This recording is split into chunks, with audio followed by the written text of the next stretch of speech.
Namaste. We're with Gautamji once again for today's podcast. Thank you, Gautam, for your time as always. Thank you, Nick.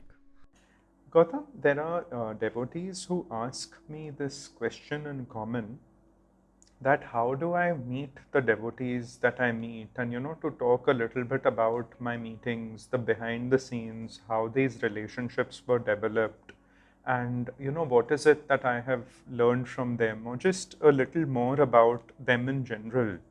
So I felt this might be a good way to cover this in the podcast, and maybe people can pick up a few things, whatever they can for themselves from it. Sure, even I would be interested to know about your visits to, such people and how they've come across your content and you across them, etc. It's really been blessed by Baba. I guess one leads to another. Mm-hmm. But Gautam, what fascinated me, it obviously started with I. And at the time, I was very new to Baba. And I didn't know much about Baba and the teachings. I had not met many more devotees. But something very interesting happened last year. Mm-hmm. Around August is when I met Hemama and some other very intimate devotees. Okay. And I was completely blown away seeing their devotion, sentiment for Baba. And the miracles then were really like not even very significant because when you just go in their presence, it was so overwhelming that you would nearly like start crying or feel a sheer sense of overwhelm. Yes. And we had gone together to Hemama, which was quite a wonderful experience. Yes, it was. You're right. Yeah, so some bits that I saw in common were just the fact that their sentiment for Baba was above everything. I mean, unparalleled. They were not really bothered about certain disciplines, or it was just sheer love that I've always sensed that they have in common. And I've actually met many more. I've been very blessed to meet quite a few more devotees who we've not covered because many are not comfortable coming on camera, coming into the limelight, Sure. which is understandable. Mm-hmm. And there are so many like that I've met. I'm sure. You see, the main thing here, as you said, Nick, is why is it overwhelming? Because the heart gets opened in their presence. Because their own hearts itself are open because of their love for Baba. I remember when we visited Hemama, we were quite late because of prior commitments. But there was no irritation, there was no, impatience. She didn't display any of that when we walked in, which was very touching to see because, of her commitment to Baba, to nothing else. So that is what I mean when I constantly say, are you living the teaching? And you could sense how open, how vulnerable she was as an individual with what all she has seen, and then how people come to her with all sorts of problems. So that can only happen when one's heart is open, otherwise it would not happen, which is, like you said, the right word is bhav. They have Baba first in their lives. All of them that I've met, all of them have one thing: Baba comes first. Yes. They wake up in the morning, talking of Hemama, in the freezing cold of Delhi in the winters. Not a day when she will miss her first Kakad Aarti of Baba's in the morning. 3:30, waking up every day. She has severe back pain. Mm-hmm. And sometimes Baba has told her, no, you're not well, don't. But she still does it. And I feel that is the commitment that they have despite their busy work schedules. And they don't have easy lives by any means. Right. Which many people have that misunderstanding that, oh, because they are so close to Baba, their lives are rosy. It's quite actually far from that. But It's usually the opposite also.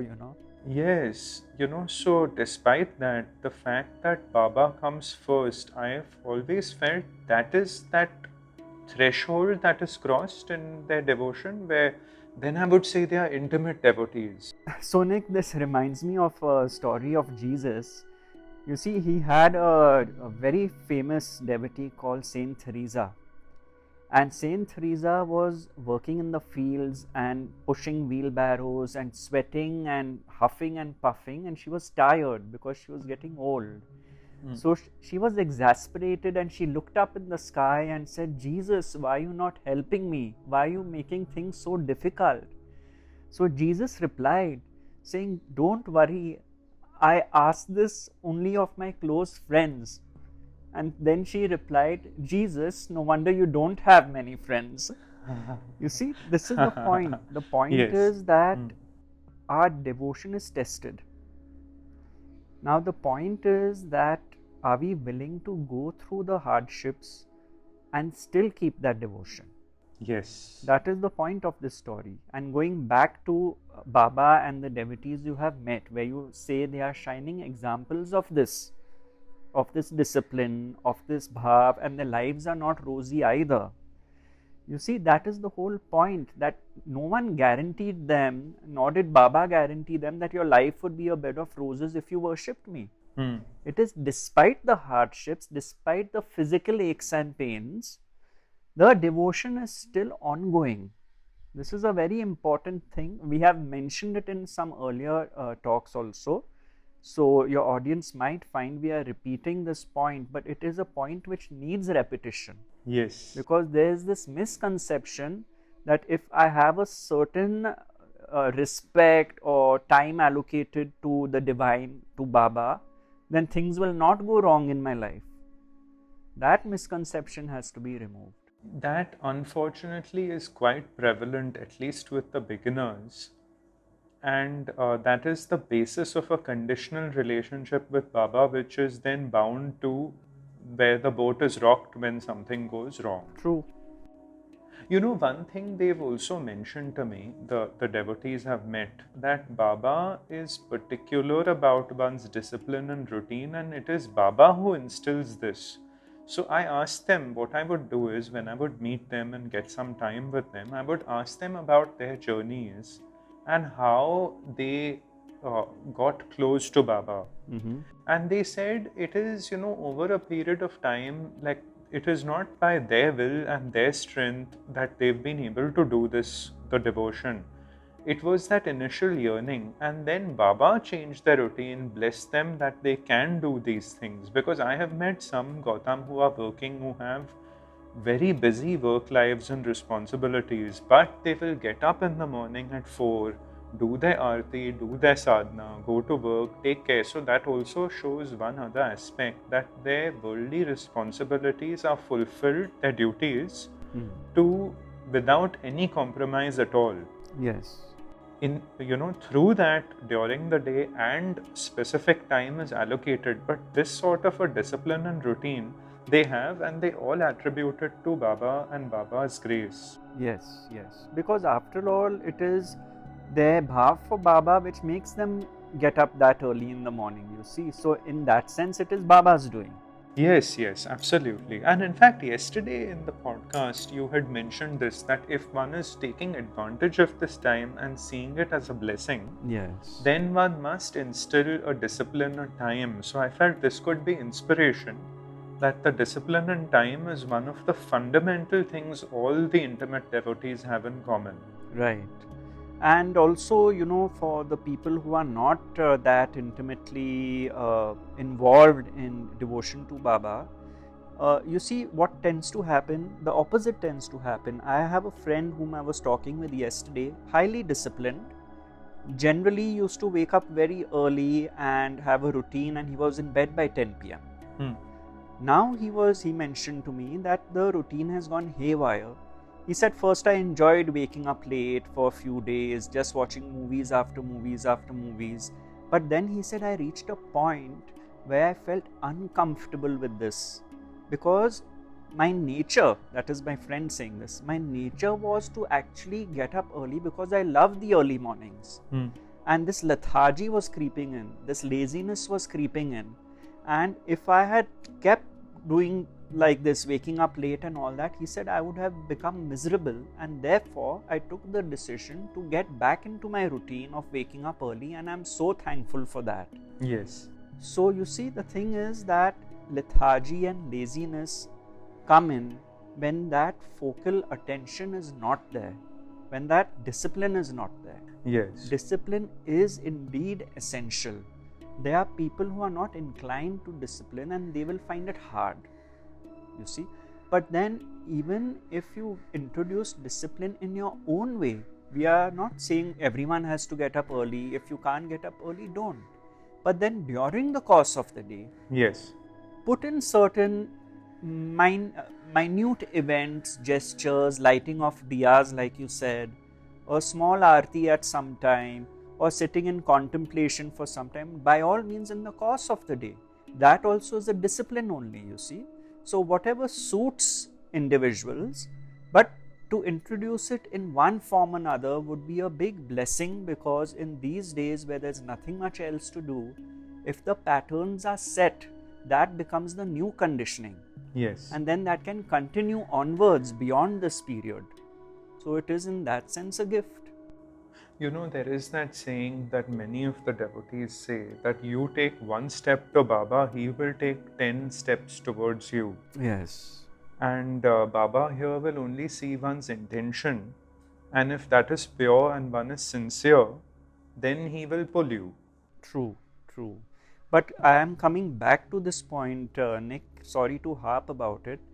Normally, our sincerity is based on only if good things happen to me. The sincerity has to be that despite the ups and downs in one's life, the devotion is constant. You know, I would like to share a parable here of what I've also heard. This might be helpful to the listeners. All these devotees say they see Baba as a family member. Now, I will come to a point later which I heard with Vinima, and it was quite significant, but they keep saying this one thing, that we see Baba as a family member. Now, when they have that sort of a deep sentiment, then it becomes very difficult.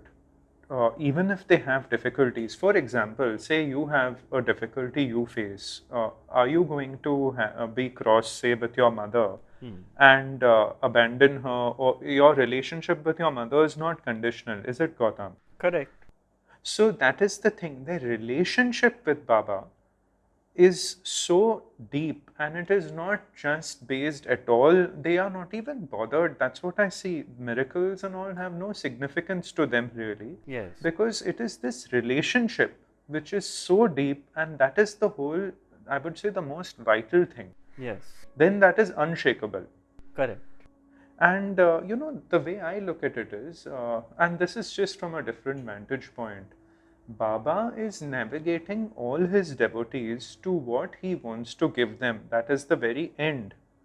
Unfortunately, devotees who don't have that relationship established yet, or who are not immersed in love and devotion towards him, when something goes wrong, they may point a finger or question it, but it is like, the sheep and the shepherd taking them right till the very end, and here they are, throwing stones at the shepherd, which is a shame. Yes, yes. True. It does happen a lot though. Yes, yes. But that I do feel the key thing here is that relationship. So it could be different for different people. Some see it as the mother, some see it like I said, she would see Baba as her grandfather. Right, right. So you see, when that relationship is so deeply rooted, then there is no question. Correct. And I will come to something which actually Vinima brought to my notice.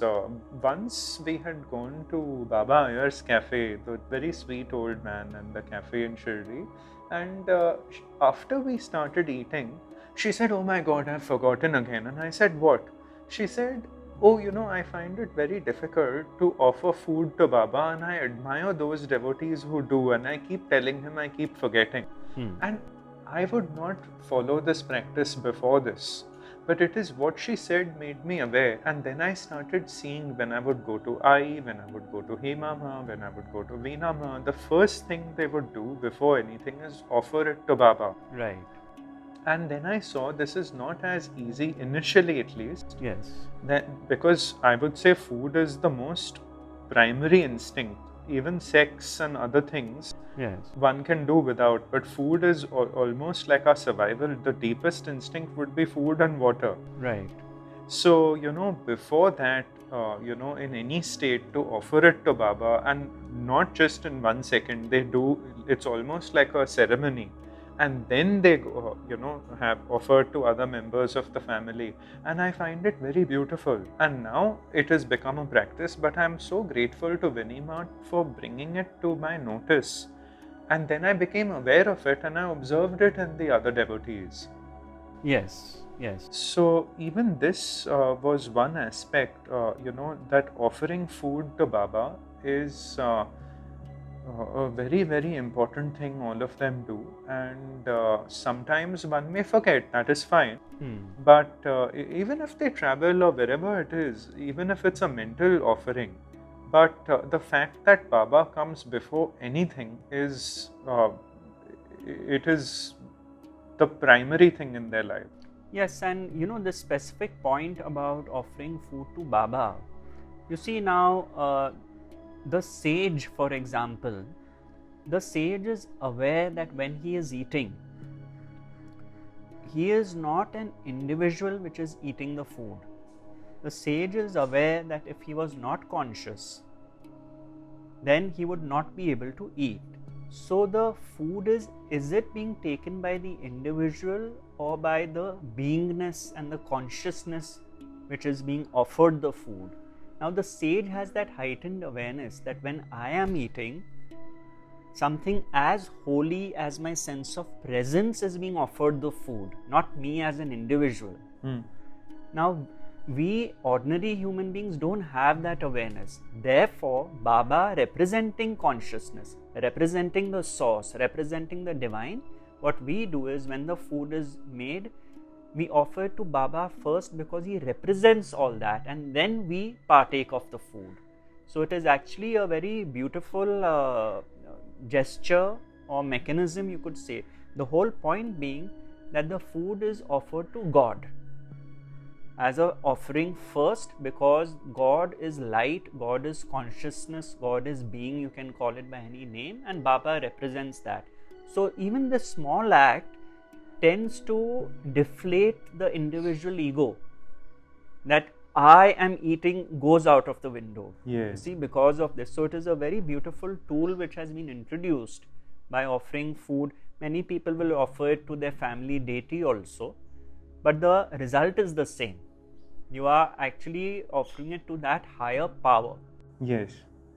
Another thing I have observed, Gautam, with them is even when it comes to daily living and decision making or anything in their lives, everything happens by the will of Baba. Not only is it a deep realization, but in their day-to-day living, they will not take any decision or do anything without Baba's consent, because they know only he knows. That is another very, very deep thing. In fact, the other day you mentioned a story in the podcast where someone wanted to travel abroad, and there was they were very insistent on that. That's right. And then they realized the lockdown happened. Yes. So that is also, basically they have accepted that their own will is too limited. There is a higher force which is far beyond one's comprehension, and therefore they are surrendered to that force. So when you say ask Baba, it is exactly referring to that. That is definitely, I mean, one would see that this is a common point amongst all these devotees you have spoken about. Yes. Nick, I must say, since you had brought up devotees like, Hema Ma as an example, and the others, even I have visited some of them. Like I remember I also, who had a very simple, basic household. Yes. But as we were on this subject of the sacred space they have created and the shrines, like each had a distinct flavor, because after all we are all different personalities. And what we found common was the sense, the vibrations, the sense of peace. Like I found Hema Ma's shrine was quite overwhelming, whereas I's was minimalist but delivered a similar result in terms of the sanctity you feel in that environment. Yes. So could you share something, because you must have been exposed to more of this and seen commonalities or insights gained when you have seen their sacred spaces? You know, that's a good point you raised, Gautam. It takes me back to the shoot I did in Shirdi with Vinima.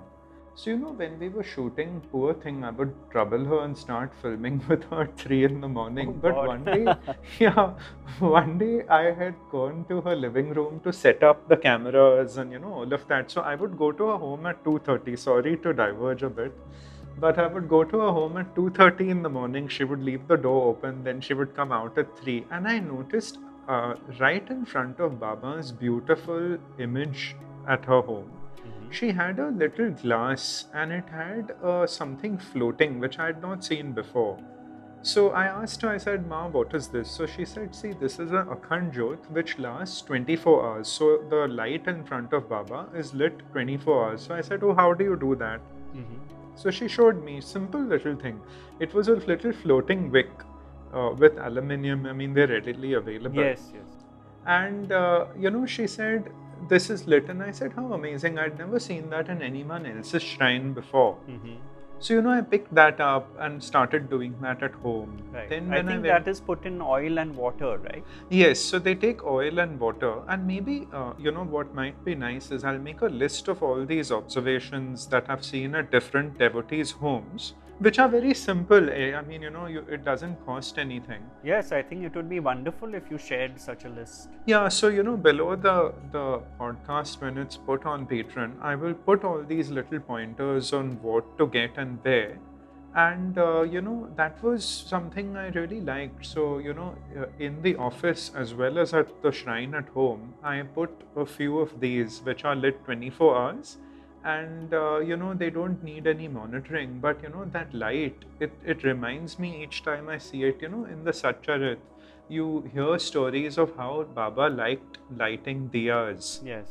And you know, to have them, it's almost like it removes that negativity. Of course, we would light a diya or a candle for some time usually, but you know, when you know it's there 24 hours, it's very beautiful. It changes the aura of your home. Correct. And then, you know, another devotee I saw, they have camphor like that lit for a few hours every day in a little heater. And, you know, things like that I picked up. And then all of them had, like, you know, chants of Baba of some sort going on in the background. And then I felt these are things that build up to the ambience. Yes. But also, you know, they are very regular with these things, like, you know, offering flowers, offering food. One other thing I saw, they all have Udi. When they leave home, they are very particular about the use of Udi when they drink it in water. So, you know, these little things. So maybe I'll just put together a list, because if I get into all of it, it'll be very long, but it might be Be a great service if you did that. yeah, it would be a very helpful tool where if devotees can go through this article with, you know, the various things, and then whatever they wish or what resonates with them, they can add it into their little altar at home. Correct. I think that would be beautiful. So thanks, Gautam. It's been a nice talk. I mean, it's really been a wonderful journey with meeting. I count my No, that's not the right phrase. I can't say I count my blessings. Why not? Okay, well, then I count my blessings. I'm eternally grateful, you know, because to meet devotees of Baba that are so close to him, so humble. Yes. And Gautam, there is not a trace of any book knowledge. They are not bothered about any outcome. They don't want anything. Right. It is only and only love, and that love is so overwhelming that you know, sometimes they write poetry, and you know, if you I ask them to read, and it is so overwhelming, Gautam, that you know, I don't know, it's just one of the most beautiful experiences to spend time with them. Yes. And I really pray that through, you know, I pray to Baba that, you know, we can get more time with them, so all other devotees can get that, get at least a little bit that they can take home, and it awakens that love and that devotion towards Baba, seeing their example. Yes, and I think what you are doing, Nick, if I remember correctly, is You see, this is all unfolding itself. There's no one who is on your channel so far who has called you and wished to be promoted. These incidents, these individuals you've come across, and after you have felt their genuineness with their devotion, you have brought them onto the channel. That is very important also. Yes, There's that's a that very good innocence point. is maintained. Yes. I must say, however, that since the channel is now gaining a bit of traction, there are people who do get in touch, but I don't, because see, any genuine devotee of Baba honestly doesn't want to come under the limelight. These devotees, I've literally had to plead them. Right. So it is a very big service to Baba that they do by getting themselves out there, not of their own will or any personal interest, but it is just because they feel that maybe by their story Yes. it might kindle or give someone a bit of hope or inspiration on their journey with Baba. Yes. Yes, but there are, in fact, this is something I'm very careful about, that who we feature. Right. And unless I know somebody, I have spent time with them, because there's that saying, all that glitters is not God. gold. So thank you, Gautam. Thank It was a pleasure as always. Likewise. Thank you so much, Gautam. Take care. Yeah, thank you.